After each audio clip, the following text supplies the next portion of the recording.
Recently, I've been thinking, I've centered my channel around FNAF whatever for a while now. And I've thought, I've been with the FNAF games for years now, and I've been paying attention to many FNAF theories. So why don't I make my own? So yeah, this is gonna be a series that I'm gonna do now, cause why not?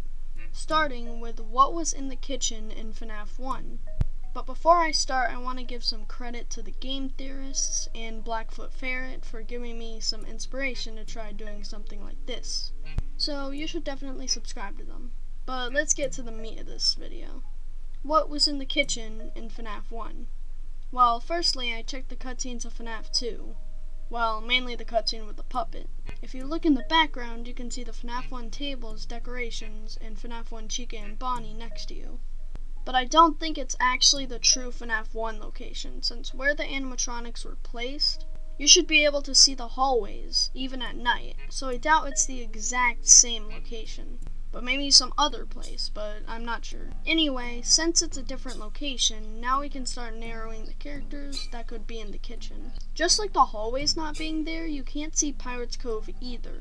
So there's a big chance that Foxy isn't actually there, which could mean that when the withered animatronics were fixed at the end of FNAF 2, maybe Foxy was the last to be fixed and wasn't ready yet, so he was left in the kitchen at that location.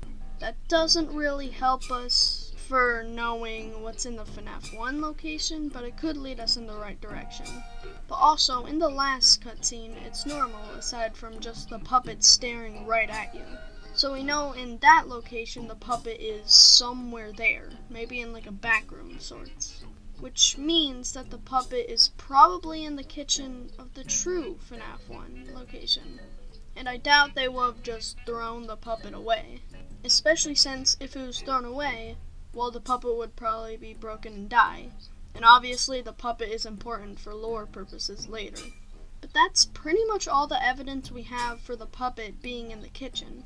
You saw the puppet at the location, and that's about it. But the character that I really think is in the kitchen is probably Golden Freddy. I know it's kinda usual to think Golden Freddy was in the kitchen, but let me explain.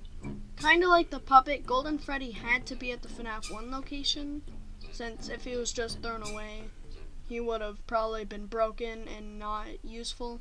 And Golden Freddy wasn't in good order either, so he would have been in a place away from the people. But a big problem was, is Golden Freddy real or a hallucination?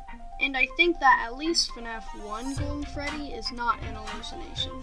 Not only does he not appear on the cameras in your office when he's there, but also you can go to a camera that has a poster, and it can sometimes change into a crying kid face on the poster. And we know that this is Golden Freddy doing this because of his signature catchphrase appearing on the wall sometimes. Which his signature catchphrase is, "It's me." So Golden Freddy at night could be hiding in the shadows and changing things, but going back to the kitchen when it's dead. But the final nail in the coffin is how Golden Freddy can get into the office even if all the doors are closed. Well, it's simple. All the animatronics have been in the restaurant for probably a while now, so it's almost inevitable that they know some sort of vent or opening to easily get to your office. Or maybe at least just Golden Freddy does. I'm not exactly sure, but Golden Freddy could have easily found one of those vents and gone through it to get to your office. So yeah, I think Golden Freddy is the one in the kitchen.